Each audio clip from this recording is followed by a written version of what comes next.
Mais um super... Eu nunca sei se eu falo videocast, podcast, mas eu acho que é um podcast, videocast, é um videocast com podcast, enfim. Thomas, seja muito bem-vindo hoje conosco aqui, Thomas Kaufmann, que é do Tropical Banana, essa empresa que ele vai falar mais sobre ela, mas estamos aqui junto com o meu colega, companheiro de bancada, Oséias. Todo mundo conhece, dispensa apresentação, mas é ele, Oséias da Gold, que é o nosso grande parceiro da Xepa, Thomas. Hoje com o meu avatar aqui, hoje eu tô com Onça ali. Oncinha ali, isso aí. Segura minha onda. Onça ali, o Jaca Nilson, Jaca Nilson. que sou eu, e o Maca Cobson. Viemos a caráter hoje. São três mascotes do Tropical Banana, né, Thomas? Temos 13 mascotes no total. Estamos lançando uma linha de bonés agora, né, para serem vendidos nas lojas, são parte do uniforme também dos colaboradores, né, tanto o tradicional quanto os mascotes. E tá dando uma inovada e dando uma alegrada na nossa... Praticamente dá para dizer, nós já vamos chegar nesse mérito, mas praticamente um mascote por ano de vida, dá um pouco menos mascotes aí, mas quase que um por ano de vida do Tropical Banana, né? 20 anos em 2026. Isso, Tropical 18 Banana. Anos, né? Desde 2006. A marca Tropical Banana existe desde 2006, né? Mas os negócios da família, que nós somos uma rede familiar, né? Nós possuímos outros restaurantes e os restaurantes vêm desde 1994. Então, antes da gente ir em frente, eu quero só dizer para você que quem está nos levando aí para a público, os nossos podcasts, a coluna da Xepa, a coluna escrita também, é o Bom Gourmet. Então, que também é o nosso grande parceiro. Se não fosse pelo Bom Gourmet, a gente não teria onde ter uma casa, onde ser hospedados, né, Oséias? E poder trazer pessoas como você que estão fazendo acontecer na gastronomia. Por isso que você está aqui hoje. Espero que tenha uma bela história para nos contar. Seja muito bem-vindo. Posso tentar compartilhar um pouco aqui. Muito obrigado por chamar. Começando por 90, você não era nem nascido, então, 94? Nem nascido. Eu nasci em 96, né? Vai vendo. Em 96, 94. Na verdade é uma história longa, né? Como uma empresa familiar. Desde lá, tudo começou com meu pai, né? Meu pai teve uma história no exterior, ele é gaúcho como o Oséias. Saiu muito cedo, foi pro Rio de Janeiro, para São Paulo, foi trabalhou de garçom, trabalhou em churrascarias.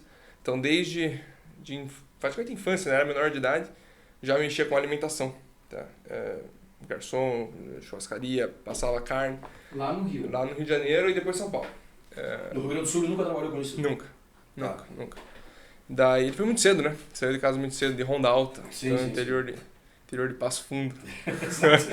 E daí ele acabou indo para os Estados Unidos, conheceu minha mãe em São Paulo, foi para os Estados Unidos, né? E fazer outras coisas, foi se virar. Daí na volta, no retorno, vieram para Curitiba e ele abriu o The Subs, que era uma casa de comida americana. Então... Ali na Carlos de Carvalho? Na Carlos de Carvalho, ali... Primeiro foi ali, né? do ladinho do Aual. Isso, passando a Desembargador Mota. Isso, na verdade começou no edifício Lilian. Não sei se vocês conhecem o edifício Lilian, bem na esquina do Desembargador Mota. Sim. E daí aos poucos foi crescendo e foi ali para 974, né? Que é do outro lado da rua. Isso. O sucesso foi grande. Meu tio daí se juntou a ele. Minha tia veio do Rio Grande do Sul também, foi para São Paulo, depois voltou para Curitiba. Nossa tia é nosso financeiro, temos uma prima também, filha dessa tia que trabalha com a gente, que é a Rayara.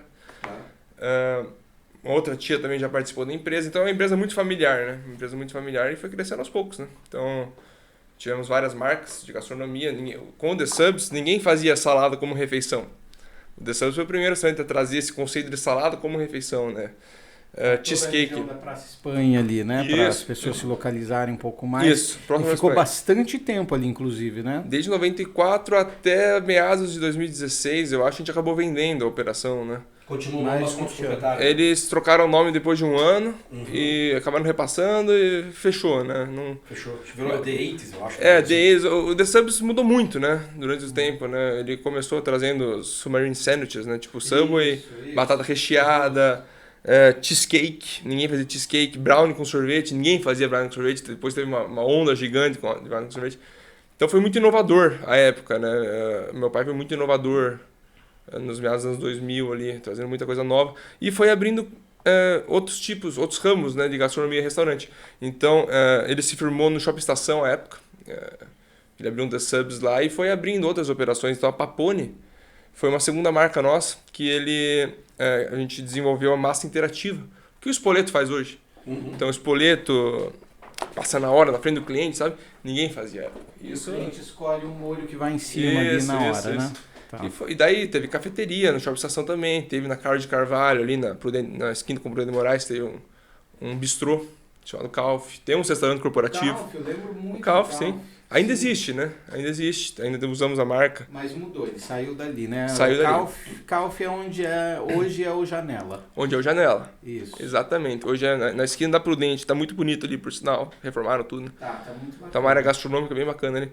E ali ficamos, acho que uns 2, 3 anos. Eu lembro que tinha refeições no almoço, tinha um bifezinho. Isso. E aí depois tinha umas sobremesas ali, o balcão, aquele balcão bem de confeitaria, tinha alguns bolos, algumas mousses. Era um bistrô com confeitaria, né? E era uma cafeteria. Isso. A Calf era uma cafeteria. Começou no Shopping Estação, né? Perfeito. E foi passando o tempo, a marca ainda existe e hoje é uma cafeteria dentro do Grupo Boticário. Que nós temos um restaurante corporativo lá. Do lado de São Bento. Do lado de São Bento. Então. E em 2006 foi criado o Tropical Banana, tá? Que foi criado como uma casa de sucos e empadas. Ninguém sabe disso. Sucos e empadas. E a empada logo não caiu no gosto das pessoas, né? E virou uma casa de sucos. E foi evoluindo com o passar do tempo, né? Acertamos, erramos. Onde que era a primeira? Na casa de Shopping Estação. Shopping Estação. Foi essa que vocês colocaram embaixo da escada, o ponto? Era um ponto. Porque essa história era muito icônica, né? Para quem não é do ramo, para quem não é do meio, talvez hoje possa passar em algum lugar e ver alguma coisa embaixo da escada e achar isso normal. Mas vamos pensar arquitetonicamente, você colocou uma operação embaixo de uma escada. É estranho. É muito estranho. Então eu gostaria que você contasse um pouco dessa história, que acho que nem o pessoal do shopping acreditou, né? Na época eu era muito novo também, né? Eu nem fazia parte da empresa. Meu pai, a família me bancou muito meus estudos, né? Então eu fui morar fora e acabei voltando só em 2017. Então ali, a partir daí, eu entrei na empresa firme, né? Claro que eu ia de vez em quando conhecer, ficava dias dentro da loja, fazia açúcar, mas eu entrei na empresa... Você já viu a escada algumas vezes, né? A história da escada foi literalmente assim. A gente já tinha 3 lojas lá dentro do Shopping Estação, que era o The Subs, a Papuane e a Calf. E tinha um quiosque de estacionamento, de pagar estacionamento embaixo. Meu pai olhou e falou, cara, eu quero montar uma loja de suco aqui, porque na época vendia muito suco no The Subs. E daí ele quis desenvolver alguma coisa nisso, nessa linha, entendeu? Porque vendia muito suco e ninguém fazia. Daí ele olhou pro ponto, ele gostou e resolveu pedir o comercial do shopping e tudo. Os caras cederam o espaço e montou. E era uma loja, não era um quiosque. Mas foi assim que nasceu o Tropical Banana. Foi assim que nasceu o Tropical Banana. Ele batizou já de cara como Tropical Banana. Na verdade, não. Houveram vários estudos, né? Até estava falando com ele sobre isso hoje. Que teve muita ajuda da Carol, que é a esposa do Bibo, que é o sócio do meu pai, irmão e sócio do meu pai. Que era para ser... Eles precisaram em várias coisas, umas coisas mais americanizadas, outras mais brasileiradas. E chegaram na banana tropical. Só que com o auxílio dela, que ela era designer gráfica também, ela que desenvolveu a marca, os nossos logomarcas e desenhos, foi tudo a Carol e o Marcelo, né? Que tinha uma empresa de design gráfico. E chegamos à conclusão que Tropical Banana seria uma marca mais internacional, seria diferente, seria um chamariz diferente, né? Então não seria uma coisa tão comum. Você entra numa praça de alimentação e vê uma marca qualquer brasileira. Tropical Banana remete a algo mais americano internacional. É americano lançando brasileiro. Internacional. Querendo ou não, se você chegar em qualquer país com uma marca dessa, hoje todo mundo vai remeter a alimentação saudável, vai remeter a frutas, vai remeter a Brasil. Só que todo mundo entende o que é. Do jeito americano de falar, né? Do jeito americano de falar. E aqui pegou, né? Tropical Banana não é mais estranho, né? Que nem não. Começou só sucos. Começou sucos e empadas. Sucos e empadas. Isso. E aí, essas empadas eram receitas próprias? Não, eram pessoal de Joinville, na época. Né? Então a gente pegava lá de Joinville. E as empadas... A gente vai ter que falar com meu pai. Eu não vou saber o fornecedor exato, mas eu tenho quase certeza que é. Jäger, né? Aí era uma família, lá se deve uns 100 anos eles fazendo empada ali em Joinville. Ah, é? É tradicionalista. Eu não posso falar nem que sim, nem que não, porque eu realmente não sei. Tombado no município e tal. É um patrimônio lá da cidade de Joinville, as empadas lá. Então, com 2006 eu tinha o quê? 10 anos? Então não tenho nem como lembrar. Você foi com que idade nos Estados Unidos? Então, eu fui com 15 anos, né? Tá. Eu me formei Fiz o primeiro ano de ensino médio aqui no Brasil, terminei... Daí em 2012 que eu fui, né? Em janeiro de 2012 eu fui jogar futebol, né? Então eu fiquei 2 anos, fui jogar futebol, fui na IMG, IMG Academy, né, que é uma academia de esportes. Tem todos os esportes, mas era muito mais famoso pelo tênis, que era Bolicelli Tennis Academy, né, onde saiu Sharapova, saiu André Agassi, entre outros, né. Então, fui jogar futebol, fiquei 2 anos lá. Futebol de campo mesmo? Futebol, soccer, né, o brasileiro. Sim, né? soccer. Tá. E desempenhava? Não vai dizer que teve lesão no joelho, né? Faça favor, seja mais criativo, né? Então, né, eu machuquei o joelho, acabei tendo que abandonar a carreira. Não, é desculpa de todo mundo, né? Não foi o caso, não. Eu era ruim, não. Ontem eu tava falando com o Atos, né? Eu não vou jogar futebol, né? A gente tava falando, cara, parece que os seres humanos que jogam futebol só tem um osso. Só tem uma parte do corpo, que é joelho, né? Todo mundo só machuca o joelho. Não foi o caso, mas era uma academia de esportes muito boa, né? E eu... A verdade é que eu não tava me sentindo muito confortável em continuar lá e eu tive a oportunidade de adiantar meus estudos e ir para a faculdade, que eu estava em contato com um técnico da Stetson University, né, que é a faculdade que eu acabei indo, e ele me incentivou a ir mais cedo, né, jogar futebol lá, mas eu estava desgostoso com o futebol. E comigo mesmo, com a situação que eu não estava muito contente terminando ali, eu tive uma experiência muito boa, né, maravilhosa. E eu acabei abandonando o futebol e foquei nos estudos. Fui para a faculdade 1 ano antes. Eu entrei com recém 17 anos na faculdade. Um ano antes que você Eu me diz, formei um ano no antes ensino do médio. tropical. Não. Tá. Em 2012, né? Eu me formei no ensino médio 1 ano antes, adiantado, que lá você consegue se acreditar, né? Fazer mais matérias. Fiz matérias de verão. Entrei na faculdade. Fiz 4 anos, né? Então eu fiz 2 faculdades. Fiz administração e fiz finanças. Então é double major que eles chamam, né? Então finanças e administração, e fiz uma especialização em analítica. E no meu último ano, eu entrei num programa que eu acabei trabalhando dentro da escola, né? Que era o Roland George Investments, que eu fazia investimentos. Eu trabalhava num portfólio de investimentos da escola. Então a gente... Como é que era o nome do negócio? Roland George. Quiser traduzir, porque o André ele tem dificuldade com o inglês. Roland George. Traduz pra ele, porque toda vez que eu falo alguma coisa, por exemplo, lá no WhatsApp, eu coloco entre parênteses a tradução. Eu comecei com Iniesta, só pra te ter ideia. Eu comecei em inglês. Então, tudo que tu fala em inglês, Rolando Jorge. se puder traduzir. Rolando George, programa de investimento. E daí, finalizando ali, eu sempre tive a cabeça de voltar. Porque eu sei que minha família me bancou por muito tempo lá e porque não, vamos lá, oportunidade lá tem de sobra, mas eu ia ser mais um começando, né? Aqui, querendo ou não, eu tinha um caminho a seguir, tinha uma oportunidade maior do que o normal, né? Então eu sempre tive a cabeça de voltar e daí eu me afundei de cabeça na empresa, né? Eu entrei direto na Tropical. Voltou quando? 2017. 2017. Fim de 2017. Me formei, finalizei lá no Roland 18, George. 19 em paz e veio pandemia, já testou todas as tuas teses. Na verdade, assim, desde que eu cheguei foi só a ladeira abaixo, né?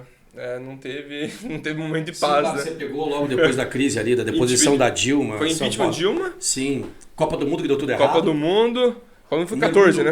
Mergulho do PIB. Não, foi uma bagunça. E quando eu tava começando a subir de volta, veio a pandemia.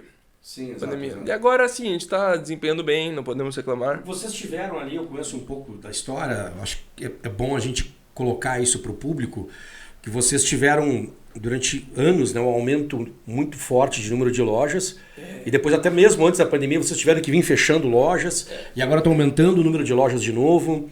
Enfim, conta um pouco sobre esses processos que tu fez parte disso aí já, né? Mas vamos só contextualizar antes, Oséias, porque a gente parou, ele estava começando a contar sobre embaixo da escada ainda, né, o Tropical. Mas pelo menos para chegar nesse aspecto que o Oséias quer saber, vamos tentar entender um pouco mais da onde vocês vieram e aonde estão nesse momento. Então vamos falar só de Tropical, depois eu comento sobre os outros negócios da família, né? Então, em 2006, embaixo da escada começou o Tropical Banana e logo de cara já empolgou e quiseram expandir, né? Então abrimos o Shopping Cidade, o Shopping Cristal, meio que simultaneamente. No modelo sucos e empadas. Modelo suco. Empada eu já tinha abandonado, foi muito rápido, né? Tá. E daí aos poucos foi incrementando o mix, né, de produtos. Vieram smoothies, veio açaí.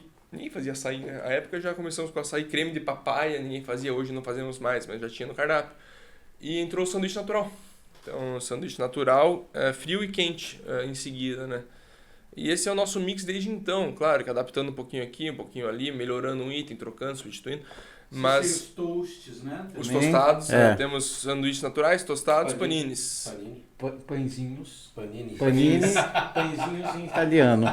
Toasts, Panini tostados. é pãozinho em italiano? Não sabia dessa.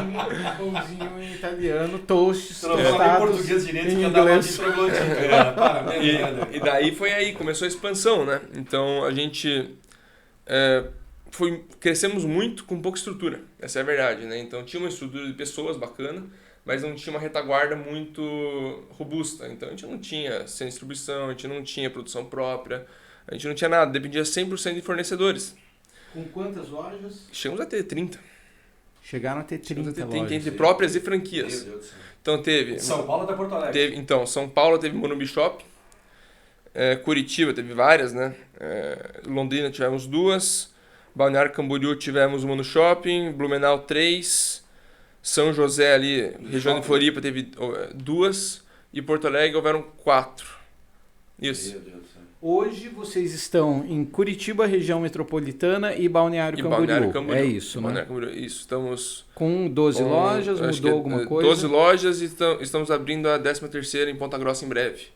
Também esse modelo meio franquia, meio lojas próprias? Sim, hoje nós temos 10 lojas próprias, 3 franquias e uma franquia para abrir. A nossa ideia é não precisar mais abrir lojas próprias. E eu vou explicar o porquê, né? Pode abrir o suco, falando em abrir? Então, o suco, nesse momento ele está congelado. Mas se você quiser abrir para ir tomando aos poucos, dá para tomar. Mas ele tá não vai vazar aqui, não? Não vai vazar não. Não é champanhe, é suco. Às vezes congela, ele vaza, ele estufa, né? É. Estufa. Mas isso aí é uma estratégia nossa, tá? O congelamento. Quando falava que a Tropical cresceu sem estrutura, né? É porque cada loja produzia o seu próprio produto. Eu lembro disso. Então chegava lá Era 40 caixas de abacaxi. Casca de banana, eu lembro disso. Então, para quem não conhece, a Tropical é uma casa de sucos, né? Então a gente produzia na hora os sucos. Cada suco, o cardápio foi baseado na fauna brasileira. Então os sucos são... a gente homenageou animais da fauna brasileira no cardápio. Então cada suco tem o nome de um animal. Então o sapo cururu, o leopardo, o beija-flor, o pica-pau, o bicho preguiça. Todo cardápio você imagina. Todo cardápio de suco é a fauna brasileira, é isso? Exatamente. E os smoothies também. E a receita era feita na hora antigamente. Então a ficha técnica era uma pá de abacaxi, uma pá de morango e X ml de laranja. Então você tinha que espremer a laranja na hora, tinha que descascar a casca de abacaxi, botar um morango ali, descascar limão, né? E pá, em cada mão é uma coisa diferente, né? Imagina a ficha técnica disso. Cada suco era uma sobra, uma falta, né? Então era uma bagunça. Eu lembro de conhecer a operação de vocês pelos fundos ali, Era uma velho loucura, do céu, cara. cara. Tu olhava aquilo e disse, cara, como é que esse cara faz esse troço? Uma loja de 35 Tudo em shopping. metros quadrados E em shopping. vocês puxaram bastante, né? Porque olha só, a moçada que estiver só nos ouvindo, a gente está aqui, o Tomás trouxe para nós aqui 5 garrafas, cada uma de 400 ml, com uma comunicação super colorida, muito legal.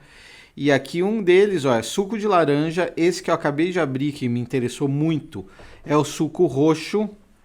E aí, vamos ver se a minha... Maçã, cenoura, beterraba e limão. Exato, ótimo. A visão do Zéias aqui tá melhor nós do que a temos minha. Aqui na mesa, né? Isso aqui eram sucos que eram todos produzidos na loja. Então laranja pura, né? A gente tinha em cada loja uma máquina de laranja, da Zumo, nosso fornecedor de Magno Laranja.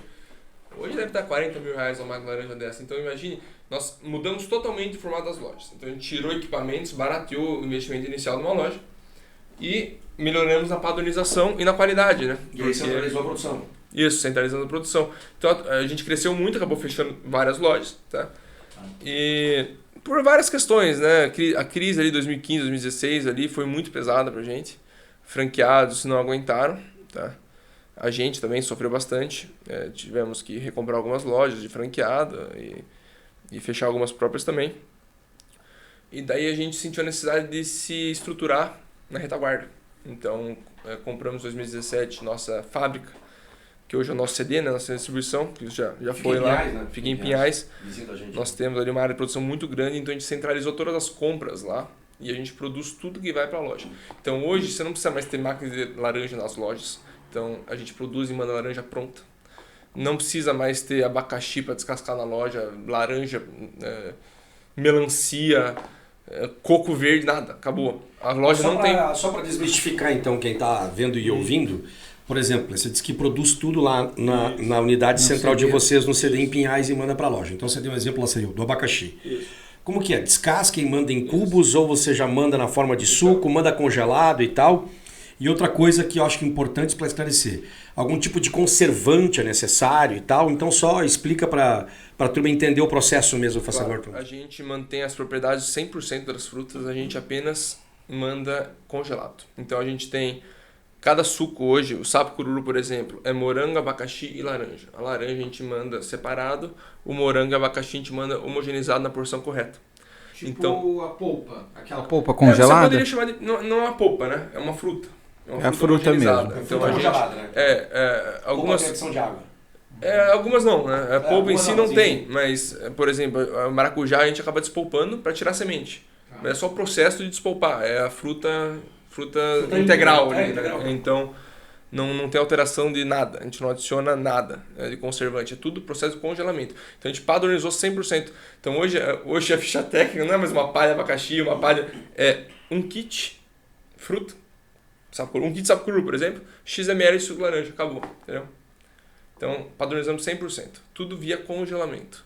Então lá a gente faz esse processo, congela, porcionamos ali em 20 unidades, por exemplo, e encaminha para a loja, né? A loja, daí, o controle de estoque da loja é filé, né? Todas as lojas são obrigadas a se abastecer com um CD? 100%. Hoje nós somos fornecedor único das lojas, com exceção de copo, que vai direto. Mas a Ok, parte mas de insumos, e tal. 100%. Então não tem possibilidade do cliente ir numa loja e ter um produto e em outra loja ter outro produto.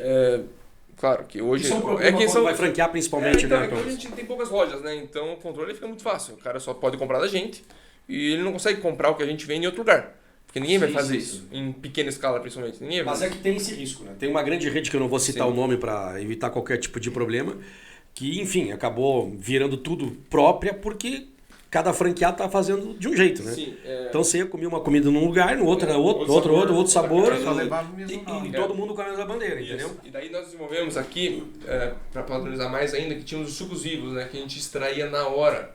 Então você tinha que ter a couve, a maçã, o abacaxi lá e extrair na hora para o cliente. Então o nosso desperdício era muito grande, a vida útil era muito curta, vários motivos. Então aqui não vai adição de água nem açúcar, são sucos vivos, né? Temos em 3 sabores, o roxo, o verde e o dourado.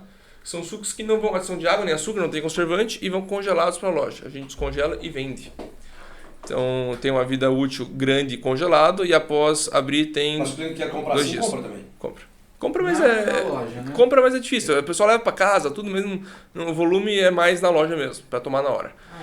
E daí temos também o suco de laranja, que fizemos o mesmo processo, e o suco de melancia também. Tiramos a melancia da loja, extraímos o suco na fábrica e embalamos individual. Então o franqueado ou a loja própria, né, compra tudo da gente. E esses aqui ele só descongela e vende. Os kits ele bate com algum líquido e forma o suco. E o sanduíche também vem direto. Entendi. Deixa eu ver esse de melancia. Esse é melancia. Então, olha só, eu acabei de falar que o roxo era maçã, cenoura, beterraba e limão. O Oséias vai dizer o dourado do que é. Aqui é maçã, abacaxi, cenoura e limão. Isso. Aí ainda tem o verde, que é de abacaxi, maçã, couve, gengibre e limão. E tem aqui o de laranja e o de melancia, que eu tô bem a fim de experimentar, porque eu estou provando, tomando aqui o roxo, maçã, cenoura, beterraba e limão. Espetacular. Realmente é o gosto da fruta, é a frutose. E daí temos também água de É coco, pro cara que a gente fit dessa igual maneira. eu, assim, que tá nessa onda super fit. Pelo amor de Deus. É igual eu faço o que eu digo, eu não faço o que eu faço, né? Eu não... Deve ter muito feijoada hoje, mas a gente queria nem esse papo de fit. Mas olha, é bom demais, sem bom, brincadeira. que bom, gostou. Que suco delícia. Agora sim, você tem aqui um produto com cara de varejo, né? Só que você não tem código de barra aqui. Não tá no plano de você ir pra gôndola, esse produto distribuir esse produto? Esse Carlos? produto tinha código de barra, né? Esse aqui, sucos vivos. O vivo. O congelamento é complicado para varejo, né? Então, dentro da nossa rede própria, Então, a gente você manda consegue congelado já, né? manda congelado. Então, o franqueado descongela e vende. Agora, eu não consigo ter isso na gôndola para vender congelado, não tem apelo, sabe? Já tentamos, já entramos em algumas redes Sim. e saímos. Sem giro. Até que girava, mas não é o nosso know-how. A gente não sabe mexer com isso.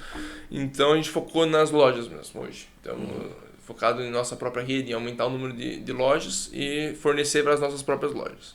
Esse é o momento que vocês estão hoje, inclusive de expandir a franquia, pelo que você está contando. Como é que faz para conversar com vocês, se alguém tiver interesse? Nós sempre fomos muito conservadores nessa parte de expansão, principalmente via franquias, né? Porque a gente sabe que está lidando com o dinheiro dos outros, né? Então não é do nosso interesse sair abrindo loucamente, digamos assim, que nem várias redes aí a gente consegue ver e todas acabam tendo que fechar. E já passamos por isso, né? Na verdade, né? A gente acabou abrindo muito sem estrutura, viu que, claro, que nunca foi de má fé, nunca... A gente sentava taxa de franquia, sabe? Não é do nosso interesse ganhar taxa de franquia. E acabamos fechando e aprendemos com os erros e agora estamos tentando fazer a coisa certa. Então, de pouquinho em pouquinho, organicamente, a gente vai crescendo. Temos alguns problemas logísticos que nos impedem de chegar muito longe. Questão de vida útil, validade de sanduíches, saladas. Tem uma vida o sanduíche também faz tudo no CD? Thomas? Tudo no CD.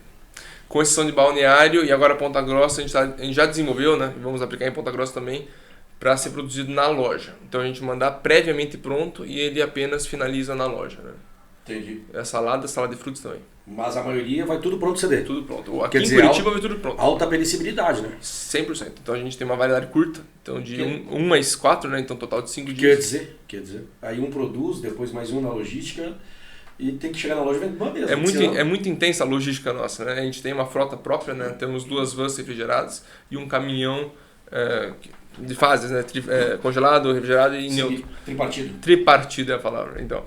E a nossa logística é muito grande, é muito intensa, né? Então é pouco volume várias vezes. Então, Sim. Então fora de Curitiba a gente já desenvolveu e temos que fomentar isso. Então a gente vai abrir em Ponta Grossa a primeira loja com o nosso franqueado. Lá. De rua ou shopping? Shopping. Pra lá de Ponta Grossa. Deixa eu fazer uma pergunta aqui perto do shopping. A gente está no Shopping Cristal, né? Para quem não está nos vendo. E aqui do lado você tem uma loja que é tendo um ponto icônico da cidade, né? Comendador Araújo, esquina com a Brigadeiro, né? Aquele ponto ali já foi vários lugares muito bacanas da cidade, né? Um ponto icônico ali, né? O Reduto da Boemia, né? Então ali tinha vários bares, tinha lanchonetes depois. Então é um ponto diferenciado na cidade, né? Tem muita diferença em termos de desempenho da loja, Thomas, rua e shopping? É tudo muito variável, né? Então temos loja de shopping que é boa, loja de shopping que é ruim, loja de shopping público mais rico que é ruim, público mais rico que é boa. Temos público mais simples que é ruim e público simples que é muito boa. E na rua, por mais que os custos são menores, a loja não vende tanto. E temos outros custos implícitos que no shopping não tem, né? Então no shopping a gente paga um condomínio, mas a gente não se preocupa com banheiro, não se preocupa com limpeza, não se preocupa com nada. Só dentro da nossa loja. Ali não, a gente se preocupa com tudo. Inclusive, até pedintes, né? Moradores de rua, burocracias de prefeitura, que tem muita em Curitiba, né? Essa parte de cadeiras do lado de fora, banheiro, Então, existem alguns custos implícitos ali que acabam pesando. O shopping, quando em grande volume, ainda é vantajoso. Ainda é muito mais vantajoso. Só que você tem que ter muito volume, né? Então a gente paga... Claro, o custo fixo muito caro. Lá em cima, né? Isso, o custo fixo é lá em cima, mas querendo ou não, ele põe gente pra você, né? Claro. Então você paga ali um aluguel, um fundo de promoção... Faça show, faça sol, literalmente, né? Exatamente. Claro que nosso nicho é muito cíclico, né? Nós vendemos muito no verão e pouco no inverno. Sazonalidade. Na veia. Mas o shopping põe público toda a época do ano, né? Não adianta. Cinema, né? Lançou um filme, põe gente dentro. Tem brinquedo lá, piscina de bolinha, põe gente dentro. Então é muito giro. E tem que ter muito giro. Nosso ticket médio é muito baixo. Então, cada venda nossa é R$24 o ticket médio, aproximadamente. Então você tem que vender muito suco para chegar no faturamento do pessoal da praça, né? Para competir. Sim. Então, se tu for pegar o índice Cielo, né? O índice Cielo, enfim, talvez seja o cara mais amplo em termos de pesquisa, o ticket médio dele está 19,30, alguma coisa assim, entendeu? É isso aí. Você vai pegar as grandes redes do Brasil, eles fazem um ticket mais alto, né? Mas, enfim, aí tem todo o custo envolvido para esse cara operar também, né? Tem os custos... São custos... Mas uma grande rede, eu acho que hoje deve estar perto de R$40 o ticket médio das grandes redes. Mas o custo de operação desse cara é enorme, entendeu? Então, meio que... Exatamente. O teu 24, não sei se economicamente não é mais saudável. Com a criação da nossa central de produção, nós reduzimos vários custos de mão de obra. Então, hoje a mão de obra representa em torno de... tem uma representatividade muito menor do que era antes. Tá? Então a gente reduz esse custo, mas aumenta o nosso custo de mercadoria, porque a gente tem que agregar um pouco dentro da fábrica, né, para poder ser vantajoso. Então a comida gira em torno de 40% do que a gente vende, né, o custo de mercadoria. gira em torno de 40% da nossa venda. CMV. Uhum. Então, a mão de obra reduz e o custo de mercadoria aumenta. Porém, a gente emprega muito mais gente na central. Esses dois custos somados é que contam na história, entendeu? E o boleto lá, se girar em mais de 15% do faturamento, já não é vantajoso. Sim. Então tem que estar entre 10 e 20%. As pessoas acham até que o CMV acabaria sendo um pouco mais baixo, né? Por ser com frutas e tal. Mas até quem não está pegando aqui, CMV quer dizer o custo da mercadoria vendida. Ou seja, é o valor de fato, né? Que aquele, por exemplo, essa garrafinha de suco aqui custou para vocês. Incluindo eletricidade, a logística, né? Não, nesse caso não. O custo da mercadoria, em si, tá. Aqui tem as frutas dentro, abacaxi, maçã, couve, gengibre e limão. Temos o rótulo, temos a garrafa e a tampa. Isso aqui custou, digamos, 4 e a gente vende a 10, não é o caso, né? Então é 40%. Mas é bom entrar nisso, viu, Thomas? Porque assim, eu trabalho com isso já há tanto tempo, né? E as pessoas não têm obrigação de entender essa mecânica econômica da formulação de preço de um produto como esse, né? Então, o que a gente escuta do público leigo, e não é nenhuma crítica, porque se não explicar a pessoa não sabe, né? Pô, então você está lucrando R$6 com isso. Então, primeiro que quando você vende a 10, você vai perder uma boa parte desses 10 para imposto, né? Sim. Então já não é mais 10. Então, trabalhar com custo... 9,25% de PIS e COFINS. Aí o imposto de renda sobre o lucro, enfim, contribuição social, enfim. Cara, vai virar bem menos do que 10, né? Então você já não conversa com o 10, né? E depois é o que tu falou, né? Vai ter o custo do shopping. Vai ter que pagar o aluguel do shopping com o 13º com tudo. E o do shopping é o seguinte, é um aluguel mínimo mensal, condomínio, fundo de promoção, que normalmente é de 20% a 25% do aluguel mínimo, e temos também o 13º aluguel em dezembro. Tem shoppings cobrando 14º e 15º em julho, novembro e julho, se eu não me engano, ou 50%, né? E temos também o aluguel percentual, que é se você vender, digamos, o aluguel mínimo é 30%. Não, tá lá, um número fácil. Você tem um aluguel de 10 mil e você vende 100 mil, é 10%, mas você tem um aluguel percentual, que é 6%. Então, se você vender 200, você vai pagar o 12. Vai pagar o 12. Vai pagar o 12. Você paga mais. Paga o que for maior. Paga o que for maior. Então, porque veja não bem. é nada, né? Não, tá certo. É do jogo do cara, né? E depois tem a tua mão de obra. Exatamente. Quer dizer, então, só para desmistificar um pouco, que as pessoas sempre falam isso, né? A alimentação é cara porque o pessoal tem muito lucro. Então faz a comparação boba, lá sei eu, de uma lata de refrigerante, que é um negócio que as pessoas têm noção de valor, né? Aqui o cara não sabe quanto que custa a maçã, cenoura, abacaxi. Esse produto aqui eu acho que tá chegando a R$17,90 no caixa. Tá. E eu acho caro, mas é todo um processo por trás, né? Todo um custo, um risco, inclusive, por trás. Tem Esse produto toda a estrutura, né? Suco. Isso. E tem um detalhe também, né, André, que é assim, né? Que também, eu sei que dono de restaurante batalha demais, que é contra o desperdício. Então, às vezes as pessoas, o pessoal desperdiça demais, como se gostasse de desperdiçar, né? Mas é exatamente ao contrário, né? Todo desperdício é dinheiro que vai para lá do lixo, sem contar que eu acho um pecado, né? Todo mundo... eu tô há 32 anos na gastronomia e nunca conheci um cara tão desalmado que tenha prazer em jogar comida no lixo. Botei 1 quilo de feijão no lado do lixo. Quer dizer, é um negócio insano isso, né? Todo mundo trabalha contra isso, mas em certos momentos é inevitável.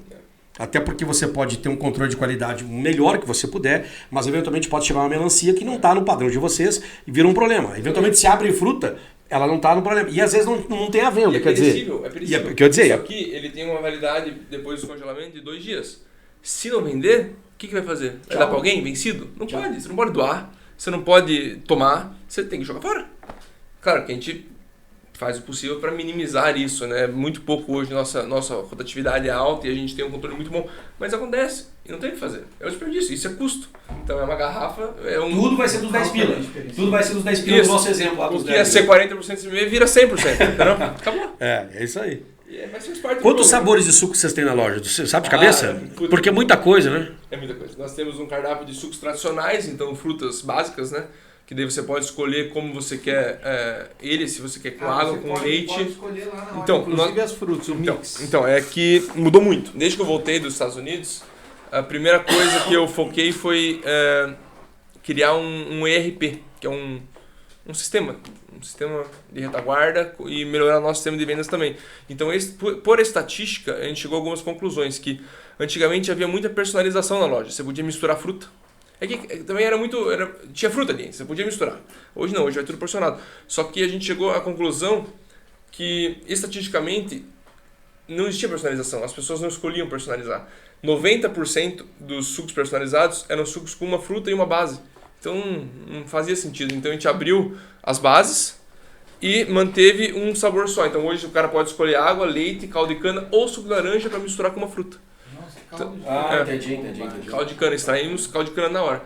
E mesma coisa com o sanduíche. A gente acabou com o sanduíche personalizado. Muita gente reclama até hoje.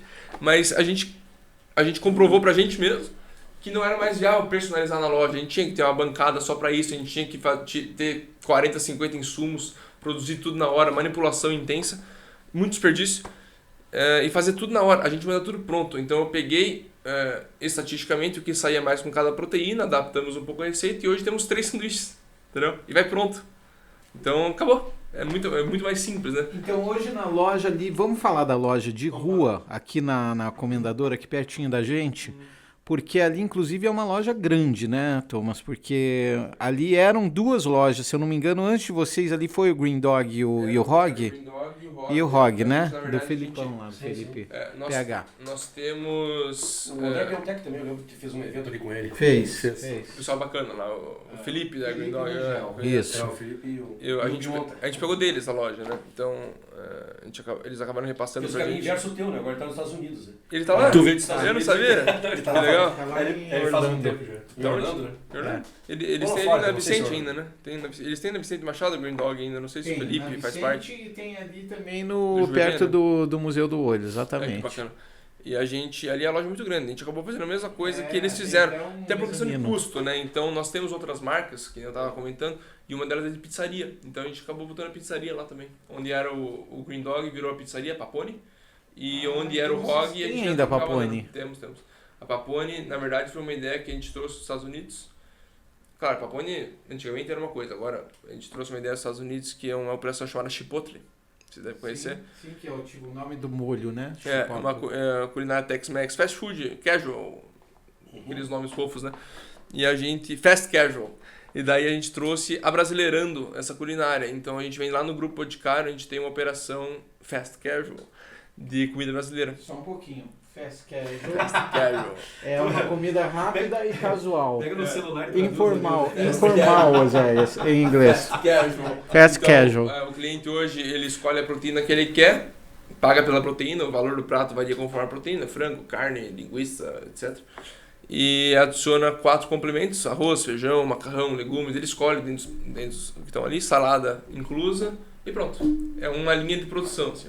E a gente acabou implantando. Viu, grosso modo, se eu tiver errado, me corrija, a gente pode dividir o Tropical em bebida e comida, 2 grandes negócios? Não sei se é assim que vocês gerenciam, que vocês enxergam, o que é bebida para um lado e o que é comida para o outro. Tropical Banana é bebida, comida e combo, bebida e comida. É isso. Tá, tudo bem, mas vamos dividir nesses 2 grandes grupos então, tá? Quantos por cento é bebida e quantos por cento é comida? Então, isso aí, até é legal que você chegou nesse assunto.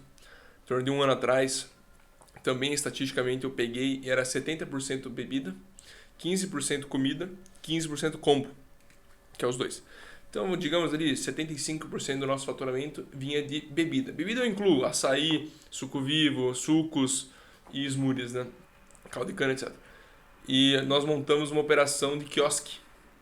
Que eu falei, vamos fazer o seguinte, como 75% da nossa venda vende esses produtos já congelados com uma logística boa e vida útil longa, a gente pode chegar em qualquer lugar com isso. A comida já não. Os nossos 25% de venda, digamos, são os que dão 90% dos problemas. Então vamos focar nos 75% da venda, que 10% dos problemas. Né? E a gente desenvolveu um modelo de quiosque só de bebida. Tá lá no Paládio, no L1. Então estamos quase 1 ano já com ele lá, vendendo só bebida. Quiosque então está em teste lá, em fase de teste ainda. Já estamos numa localização não muito legal, a gente vai mudar agora. Não está desempenhando o que a gente quer, mas tem muito potencial ali para ser uma operação nova nossa, para quiosque. Porque a gente pode entrar em qualquer lugar. Pode entrar em rodoviária, pode entrar em escola, pode entrar Pode entrar em eventos, Em né? evento. Eu ia te perguntar, vocês hoje acho. conversam com a coquetelaria ou não? Não. Inclusive eu vou casar em fevereiro e eu tô vendo essa parte de coquetelaria, é um mundo gigantesco. E com margens muito boas. E Inclusive. você sabe que hoje também fala-se muito da moquetelaria, né? Que é o coquetel sem álcool. Por isso que eu estou te perguntando, porque com esses mix todos que vocês têm, essa logística, Blend, André, né? Blend. eventualmente... Esses blends. Esses blends. É complicado a gente misturar a nossa marca e linkar ela com álcool, né? É uma coisa muito complicada. Por mais que nas festas de família a gente faz o sapo precisa. louco, Vocês né? podem Não precisa. misturar com a Só não pastelaria. Não necessariamente. É só tu ver o caso da Heineken. A Heineken, vou pegar acho que os 2 grandes eventos que a Heineken patrocina, a Fórmula 1 e a Champions League, né? Heineken zero. É só a Heineken Zero. É só a Heineken Zero. Pega tanto o Diageo quanto o Pernod Ricard, são 2 das maiores casas etílicas do mundo. Esses caras aqui, eles compram de operação sem álcool, porque é tendência. Cada vez mais. Sem açúcar, não carbonatada e sem álcool. E a Entendeu? moquetelaria também, né? Moquetelaria em eventos, colocar lá um bar de mocktails. Você quer ver um exemplo desse rumo que as coisas tomam? É a tal da soda italiana. Que convenhamos, Sim. pensa que coisinha mais boba, né? Você colocou um xarope, Xarope com água. água e cubo de gelo, acabou. Já fez. Os xaropes são dezenas de sabores.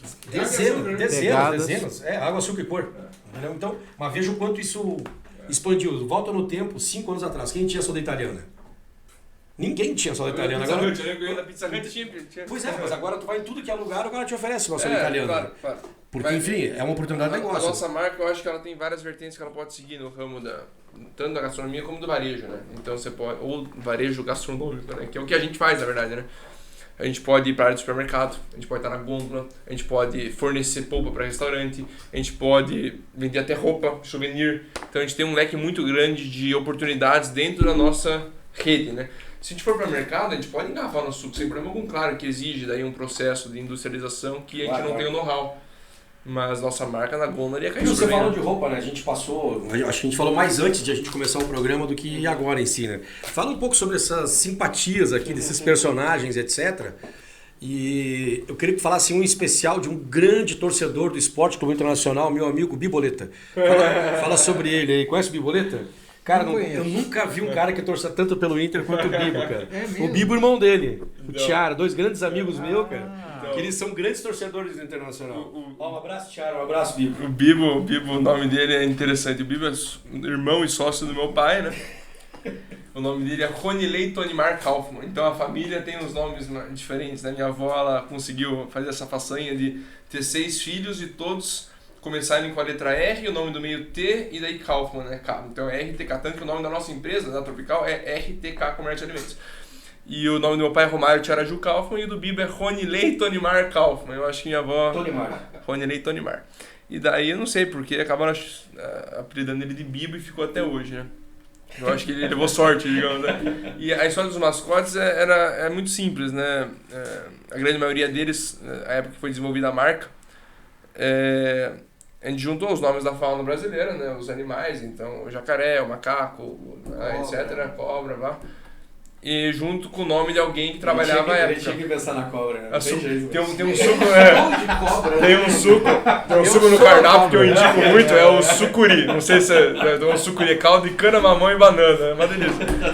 A quem gosta de cobra pode experimentar o sucuri. Sucuri, banana, tudo ele adora. Cobra. Aliás, hoje é que as pessoas perderam, né? A hora que você ofereceu os bonezinhos hoje, o que foi a primeira coisa que ele falou? André, você é a cobra. E daí o Bibo, então tinha lá o macaco Robson, que é o mascote principal, né, que é o que tá aqui, que é o que eu tô usando. Ele era uma junção do macaco Robson, que é a época que trabalhava com a gente. E o Bibo era pra ser a junção da borboleta e o Bibo, que era ser a biboleta, mas ele não gostou muito. Então acabou virando Jaca Bibo, né? Tudo bem, Jaca Bibo. Mas é uma história legal os mascotes, né? Todo o nosso cardápio e Isso vai virar produto. Marca, Isso vai virar um produto.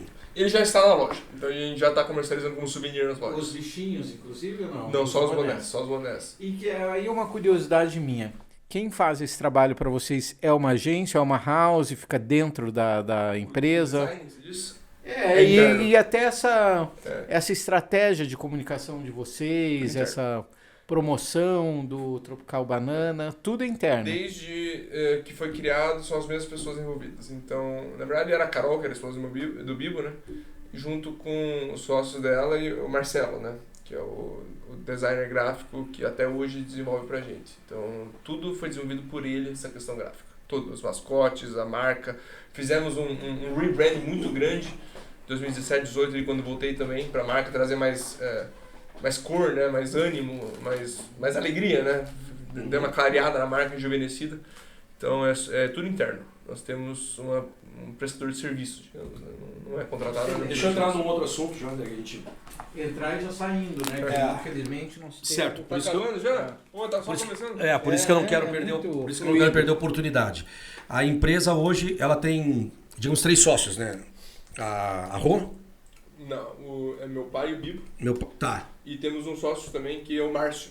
Você conhece o Claro, Márcio? eu conheço o Márcio, claro, O conheço mais o Márcio, ele Márcio. veio do McDonald's, né? Tá. Então, e tu é a segunda geração chegando, né? Isso. Aí tem a tua prima, mas que não é da sociedade, né? Minha prima, ela trabalha hoje nos outros restaurantes, né? Então a gente tem a Rose, que é a minha tia, que é a irmã do meu pai e do meu tio, que trabalha no nosso financeiro, Tá. desde que começou, praticamente. E a filha dela, ela trabalha no administrativo dos outros As 3 filhas do restaurantes. Márcio não trabalham lá. Ainda não. A filha Tá. do Márcio, ela é arquiteta e outra é bem jovem, né? Tá, ok. Então, tu é o cara que está capitaneando a segunda geração. Eu tô entrando de cabeça. Entrando no negócio. Como que tá esse processo? Porque eu tenho pesquisado bastante, Thomas, sobre a longevidade de restaurantes aqui na cidade, né? Até o André tem me ajudado nisso, de a gente catalogar e a gente fazer um material específico para casas que tenham pelo menos 35 anos de atuação. E você que está no ramo, a tua família no ramo, sabe o quanto é difícil. Mas Então, o quanto é difícil. A gente está há semanas pesquisando isso e a gente chegou até agora em 82 nomes. Dos milhares de nomes que tem aqui. A gente está falando de mais de 20 mil estabelecimentos de gastronomia que tem em Curitiba, região metropolitana, e você não consegue chegar a 90, Mas entendeu? todos têm algo em comum, que é a credibilidade. Todos têm uma credibilidade. Não, tudo bem, mas Todos. o que eu quero dizer é que em muitos lugares a segunda geração não queria saber do negócio. Também. E daí tu tá fazendo uma outra história. Como que tá essa questão dentro da família de vocês para esse processo sucessório? Muito tranquilo. Muito tranquilo. Claro, no começo, quando eu voltei, você vem com uma cabeça americana, né? Você vem com a cabeça de querer fazer, querer desenvolver, querer criar, querer crescer. E você leva uma freada, né? Com razão, né? Você acaba aprendendo e você tira um pouco o pé do acelerador, até porque alguém tem que entregar, né? Você vai lá e faz tudo e você não consegue entregar, né? E hoje está muito tranquilo, nossa relação interna é muito boa. Claro que tem discordâncias, tem debates, mas nunca chegamos a ter problemas assim, um com o outro. Incrivelmente, todo mundo fala que trabalhar com família é muito complicado, né? A gente se dá super bem. E a gente separou a empresa, né? Em 2, né? Então temos o Tropical e os restaurantes. Que os restaurantes, quem está à frente é meu tio daí. Que é o São Bento, que é ali na frente, perto do Jardim Botânico, na frente do prédio Boticário. Sim, sim. Daí temos dentro do prédio Boticário o restaurante, que é a Calf. E temos a Capone, que é um restaurante por quilo, dentro da PUC. Que daí é o Bibo que cuida. O Bibo que cuida. Tá. Então o Tropical, eu, meu pai e o Márcio estamos à frente, e o Bibo ele fica nos restaurantes. Então cada um tem o seu papel dentro da empresa. Cada um né? no seu quadrado. Cada um no seu quadrado. Claro que cada um dá pitaco no outro e todo mundo leva na boa, não tem problema algum. Eu achei muito interessante hoje, me chamou a atenção a hora que eu perguntei para ele qual era o cargo dele, né? Perguntei para o Thomas qual que é teu cargo. Ele falou, é uma empresa familiar, então eu não tenho cargo. Para eu até saber, né? Te apresento como um diretor, Falou, não. Você ganha por labora, você sabe que você não tem isso, o Thomas, cargo, né? Não. É o Thomas do Tropical Banana. Não, mas é isso mesmo, porque a gente não se rotula, né? Nós temos uma empresa familiar, a gente cresce junto, cai junto, e levamos vários tombos aí junto e estamos indo, né? Quantas pessoas vocês empregam, Thomas? Muito. Chega quase 200 pessoas. Meu Deus do céu. Quase 200 pessoas. Que maravilha. Que Tá mais de 150 já entre todos os restaurantes. Que legal. E ainda mais os indiretos, né? Que querendo ou não, nós temos uma cadeia muito grande de fornecedores, a Gold, Sim, inclusive. exatamente. Porque hoje, eu mencionei a credibilidade, né? Por que os negócios não estão durando mais 30, 35 anos? Porque ninguém tem credibilidade, ninguém tem uma... Todo mundo quer passar a perna no outro, ninguém quer crescer junto. Então você não tem uma boa relação com os seus colaboradores, você não tem uma boa relação com os seus fornecedores, você não tem com o teu proprietário do shopping, proprietário de onde você aluga. Como fala isso? Se eu alugo, eu sou inquilino. Locatário. Então, a credibilidade leva anos para ser construída, né? E normalmente as pessoas quebram isso no meio desse caminho e acabam fechando. Franquias, por exemplo. Quantas franquias você vê crescendo a roda e fechando 2 anos depois? Aliás, hoje inclusive saiu a notícia da recuperação judicial da Casa do Pão de Queijo. Né? 57 milhões de dívida, uma casa da década de 60 pediu recuperação judicial hoje. Né? Hoje eu ouvi no rádio uma frase do governador Ratinho, está em época eleitoral, mas eu não estou pedindo voto para ninguém, então acho que a frase ela serve muito bem, né? O estado do Paraná, ele tem índices de crescimento muito melhores que o resto do Brasil, uma economia muito saudável, e eu ouvi do Ratinho uma frase que eu achei muito sábia: a gente cresce mais rápido porque a gente não tem tempo para ficar brigando. Exatamente. E isso tem a ver com gestão de negócios familiares. Eu sei porque eu também tenho um negócio familiar, entendeu? Então a gente cresce bem porque a gente exatamente não fica nesse puxa e frouxa, né? Briga de status, briga de poder. Todo mundo tem que ganhar, né? Então lá nosso por sinal, a gente tem um fornecimento próprio de morango, a gente produz nosso próprio morango hoje, né? Grande parte do nosso morango a gente produz. Mas você tem que ter um bom relacionamento com o teu fornecedor de morango, o teu fornecedor de mamão, o teu locatário do shopping, porque quando o bicho pegar, pros dois lados, você tem que se ajudar. Porque se o cara quebrar, você vai ter que buscar outro. Entendeu? Quando veio a pandemia, tivemos que negociar com o shopping. Se você não tivesse uma boa relação com o shopping, você ia levar. Sim. Entendeu? Isso. Então por isso que as coisas perduram, porque o Brasil é um lugar muito cíclico, né? Então a cada 5 anos o mundo vira do avesso. Então você tem que se manter de pé, né? O Brasil é assim, não adianta. E o Brasil, a empresa tem 2 destinos, é quebrar ou ser vendida. Porque não tem outro caminho. Não existe. Então, o nosso plano realmente é, dentro de 5, 10 anos, ali, a gente estruturar bem a empresa e ir saindo aos poucos, né? Sim. Saindo aos poucos. No jargão chama-se exit. Mas depois eu te explico o que é exit. Uma última pergunta para você agora, minha última pergunta, enquanto eu escovo os dentes aqui, meus dentes. Nós vamos conversar daqui 1 ou 2 semanas, a gente vai receber uma criadora de conteúdo, uma amiga nossa, a Carol Green, que faz um trabalho super bacana junto aos restaurantes, de comunicação dessa gastronomia, do que está acontecendo aí na cena. Como é que vocês enxergam, vocês estão mais, tem as lojas, claro, mas são também uma indústria, como é que vocês enxergam esse papel hoje dessa chamada aí, algumas pessoas chamam de nova mídia, né? Essa moçada mais na plataforma aí Mas dos... dá real, viu? Dá real. Não vem com um comentário chapa branca, tá? Não. Eu sou bem... Eu até peco por tão honesto que eu sou, às vezes, porque eu falo na... Não vai pecar. O Tropical Banana, a gente não investe em mídia. É muito pouco. A gente tem uma mídia social ali, que a gente gira ali só para manter ativo.